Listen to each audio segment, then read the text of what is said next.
Everyone, welcome to star IQ. Star IQ के video platform पे आप सभी का बहुत बहुत स्वागत है। आज है 18 जुलाई और 18 जुलाई 2022 के हरियाणा करंट अफेयर इस वीडियो में हम पढ़ने वाले हैं। अगर आपने अभी तक स्टार आईक्यू यूट्यूब चैनल को सब्सक्राइब नहीं किया है तो कर लीजिएगा, अपने दोस्तों को शेयर कीजिएगा इस पर्टिकुलर यूट्यूब चैनल को और डेली अपनी आदत बनाइएगा। हरियाणा करंट अफेयर के साथ अपने दिन की शुरुआत करिएगा। स्टार आईक्यू चैनल को सब्सक्राइब करिएगा आप लोग, और मेरा टेलीग्राम चैनल है स्टार आईक्यू एजुकेशन के से ही आप उसे भी फॉलो कर सकते हैं। मेरी हर क्लास का अपडेट आपको वहीं पे ही मिलेगा और बहुत इंपॉर्टेंट पीडीएफ फाइल भी वहीं पे ही मैं शेयर किया करता हूं। दोस्तों, मुझसे अगर आपको कंप्यूटर पढ़ना है तो स्टार आईक्यू 5 एक बैच है, आप उस बैच को ज्वाइन कर सकते हैं स्टार आईक्यू एप्लीकेशन पे जाके। दोस्तों, कल आपसे सवाल पूछा था, उसका सही जवाब क्या होगा? World refugee day was created in the year. World refugee day जो है ना हर साल 2001 को मनाया जाता है और 2001 को ये जो है ना मतलब 2001 से सॉरी मनाया जा रहा है। ये पूछा था कब से मनाया जा रहा है। अच्छा, कौन सी तारीख को मनाते हैं? तो हर साल 20 जून को जो है ना वो सेलिब्रेट करते हैं और 20 जून 2001 से फर्स्ट रिफ्यूजी डे जो है ना वो स्टेबल किया गया था तब से मनाने के लिए। और ये किन की याद में 50वीं एनिवर्सरी है। 1951 के अंदर जो कन्वेंशन हुआ था रिलेटिंग किससे, स्टेटस ऑफ रिफ्यूजी के, उन्हीं की ही याद में ये मनाया जा रहा है। यूएन जो है ना यानी कि यूनाइटेड नेशन ऑर्गेनाइजेशन वो इस दिन को मना रही है। किस लिए मना रही है? ये बेटर अंडरस्टैंड करने के लिए जो रिफ्यूजी है उन रिफ्यूजी कम्युनिटी को जो डिजर्व करते हैं उनको उनके अधिकार दिलाने के लिए एक्चुअली ये डे सेलिब्रेट किया जाता है हर साल 20 जून को, और 2001 से इसे मनाया जा रहा है। यूएन इसे मनाता है और यूएन ने ही इसे सेटअप किया था। यूएन का फुल फॉर्म है यूनाइटेड नेशन ऑर्गेनाइजेशन। यूएन का हेडक्वार्टर है कहाँ पे? यूएन का हेडक्वार्टर न्यूयॉर्क के अंदर है। इसके अभी एट प्रेजेंट अध्यक्ष है एंटोनियो गुटेरस, और इसके अलावा अगर आप बात करते हो सबसे पहले थे उनका नाम था त्रिंगवेली। ठीक है, 24 अक्टूबर को यूएन डे सेलिब्रेट करते हैं हम।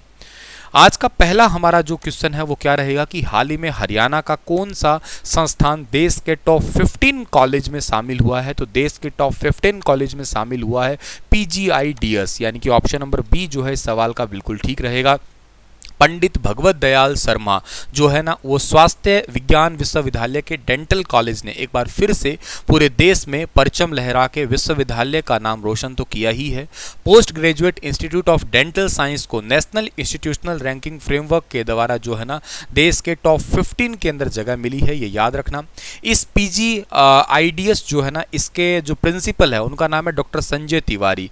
ये भी बात आप लोगों को याद रखनी है और ये टॉप 15 में इसका नाम शामिल हो गया है, तो ये काफ़ी इंपॉर्टेंट बात है, ज़रूर आपको याद रखनी है। डॉक्टर संजय तिवारी ने ये बताया कि टीचिंग एंड लर्निंग रिसोर्स के अकॉर्डिंग इसको नंबर मिले थे 74.98। ठीक है ना, ये याद रखना है आप लोगों को।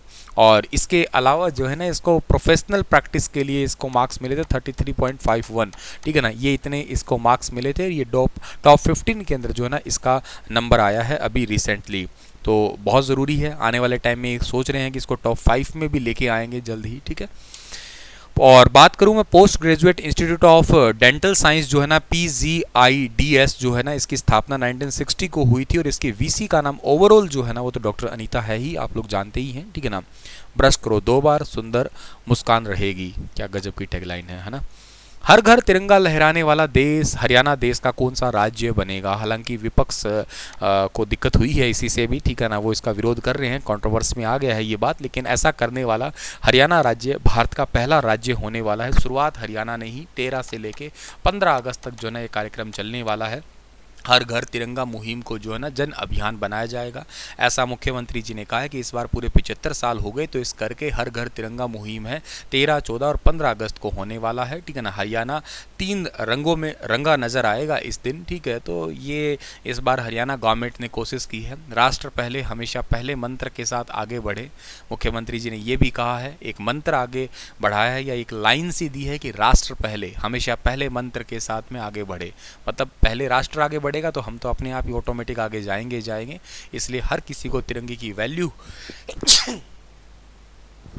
हर किसी को तिरंगे की वैल्यू देने के लिए जो है ना ये बेसिकली अभियान स्टार्ट किया है, हर घर तिरंगा अभियान। 13 से 15 अगस्त तक ये अभियान चलेगा। ठीक है, आज का अगला सवाल है कि HAU के इंदिरा चक्रवर्ती विज्ञान विश्व महाविद्यालय में देश भर में कौन सा रैंक प्राप्त हुआ है?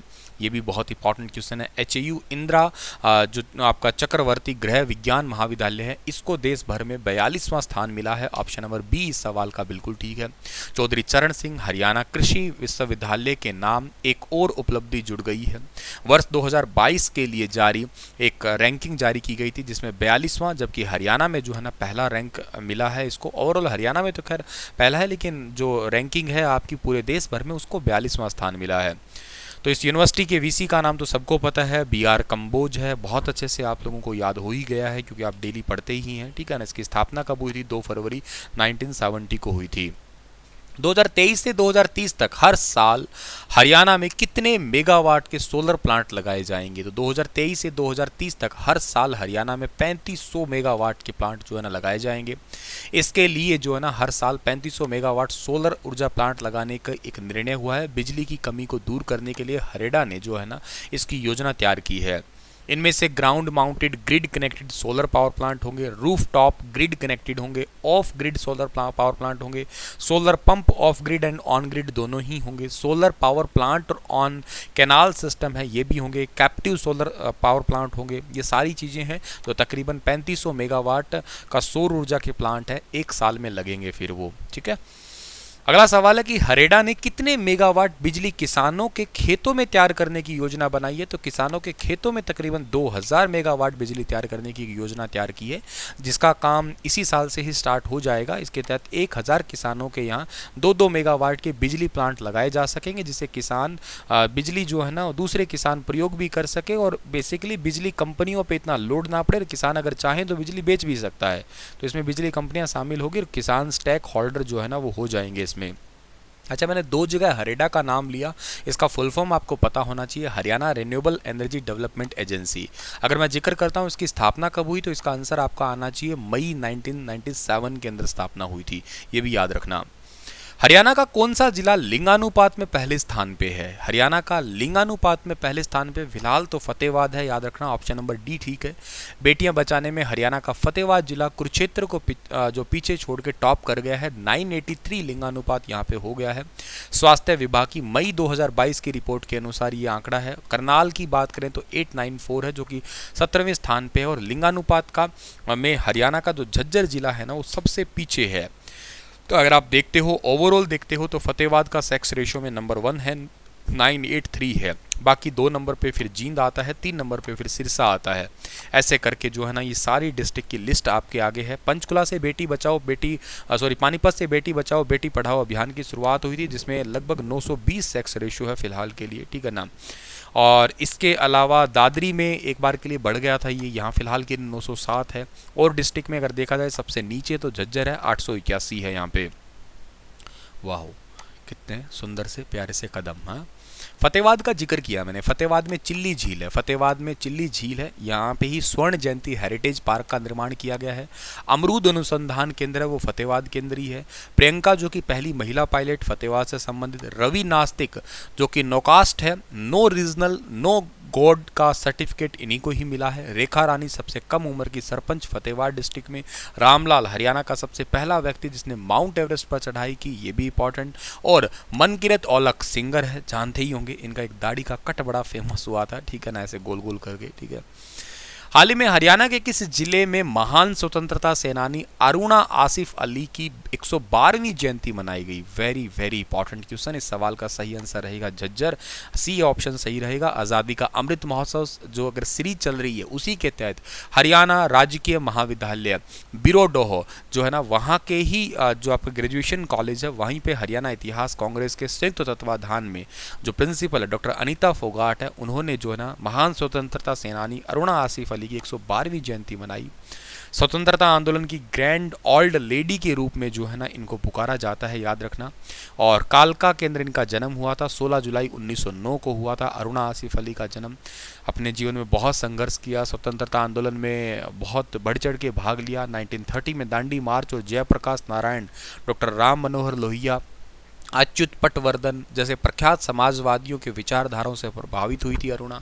1942 का जो भारत छोड़ो आंदोलन था उसमें अंग्रेजों की जेल में बंद होने के बदले भूमिगत रहकर अपने अन्य साथियों के साथ आंदोलन का नेतृत्व किया था। ये भी एक बहुत इंपॉर्टेंट काम था, आंदोलन को एक नया जीवन इन्होंने दिया था। महात्मा गांधी हुए, सरदार वल्लभ भाई पटेल, जवाहरलाल नेहरू, इन सभी नेताओं की गिरफ्तारी के तुरंत बाद मुंबई में विरोध सभा इन्होंने ही आयोजित की थी। विदेशी सरकार को खुली चुनौती देने वाली प्रमुख महिलाओं में से यही एक थी। 1942 में उनके खिलाफ ब्रिटिश सरकार के खिलाफ गैर जमानती वारंट जारी करते हुए 5,000 रुपये का बड़ा इनाम भी ब्रिटिश सरकार ने रखा था अरुणा आसिफ अली के लिए। वो भी बहुत एक इंपॉर्टेंट बात रखी थी, वो ये पहली महिला थी हरियाणा से देखा जाए तो आंदोलन में बड़े बढ़ चढ़ के भाग लिया था। इसी की इन्हीं की अभी रिसेंटली जो है ना जयंती मनाई गई है। 1948 में अरुणा आसिफ अली ने सोशलिस्ट पार्टी में शामिल हुई थी। 2 साल बाद 1950 में अलग होकर लेफ्ट स्पेशलिस्ट पार्टी खुद बनाई थी और उसमें मजदूर आंदोलन को जो है ना जी जान से उसने आगे बढ़ाया था अरुणा आसिफ अली ने। 29 जुलाई 1996 को अरुणा आसिफ अली जैसी संघर्षशील व्यक्ति को अंतिम सांस ली थी इन्होंने, ठीक है ना। विकास की तो खैर अटूट इन्होंने मिसाल छोड़ी ही थी। यह है Aruna Asif Ali, very very important.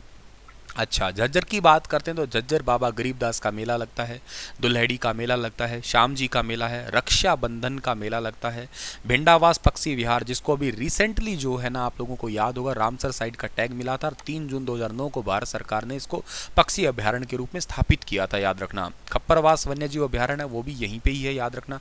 1991 में इसको मान्यता दी गई थी, ये भी याद रखना आप लोग। झज्जर की कुछ कंपनी है जैसे पार्ले जी बिस्किट है, ठीक है ना। पार्ले जी जानते हो ना, पार्ले कंपनी के बिस्किट, हालांकि पार्ले जी इसमें से एक आता है। आजकल तो वो टेस्ट नहीं रहा, पहले बहुत टेस्टी आते थे।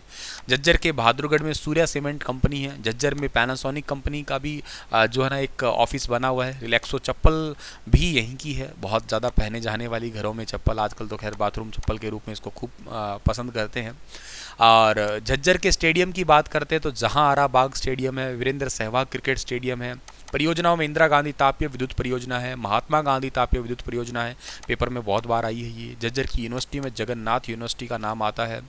बजरंग पूनिया जिन्होंने रिसेंटली मेडल लिया था ओलंपिक के अंदर 65 किलोग्राम भार वर्ग के अंदर कांस्य पदक जीता था, झज्जर के खुंडन गांव के रहने वाले हैं। मनु भाकर वेरी इंपॉर्टेंट झज्जर से हैं, शूटिंग से है। झज्जर के बामडोली से ही मानुषी छिल्लर है जो कि मिस इंडिया और मिस वर्ल्ड सबसे अधिक बार मिस इंडिया यही बनी है, 6 बार बनी और मिस वर्ल्ड ये बनी थी साल 2017 के अंदर। भगत फूल सिंह महिला विश्वविद्यालय शायद आप लोग जानते होंगे, वहीं की ये स्टूडेंट है तो वेरी इंपॉर्टेंट है ही है। भगवत दयाल शर्मा हरियाणा के पहले मुख्यमंत्री, झज्जर बेरी से ही है। स्नेहा वर्मा मिस हरियाणा बन चुकी है। पंडित दीनदयाल शर्मा आरएसएस के मेंबर थे और हरियाणा का पहला उर्दू भाषा में अखबार निकाला था जिसका नाम था हरियाणा समाचार पत्र।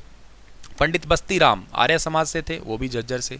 पंडित श्रीराम शर्मा हरियाणा तिलक अखबार इन्होंने निकाला था। रघुवीर काद्यान बेरी से एमएलए, सबसे अधिक उम्र के सांसद और कांग्रेस पार्टी से संबंधित। गीता बुक्कल कांग्रेस पार्टी से। बाल मुकुंद कवि है, 2 समाचार पत्र निकाले, कोहिनूर और चुनार, पेपरों में कोहिनूर बहुत बार आया है। दलबीर सिंह सुहाग थल सेना के अध्यक्ष रहे, बेरी से है और इसी करके झज्जर को शहीदों का शहर भी कहते हो एक्चुअली आप। सपना चौधरी को खैर जानते ही हो। सुमित नांगल है, रोजर फेडर को हराया था इन्होंने तो करके चर्चा में आए थे। इसके अलावा मंजीत काद्यान है, इंग्लिश चैनल 36 को 2 बार पार किया इन्होंने।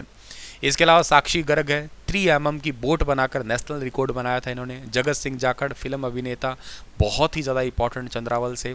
संत गरीबदास झज्जर जिले से, छुड़ानी गांव से, इनका मेला भी अभी बताया था मैंने। इंपॉर्टेंट डेटा है, याद करना आप लोग।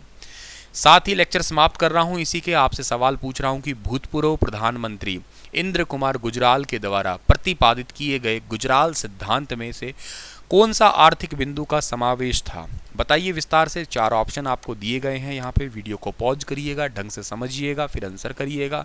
कल फिर हाजिर होऊंगा सुबह 7 बजे, तब तक अपना ख्याल रखना, हंसते मुस्कुराते ज़रूर रहना।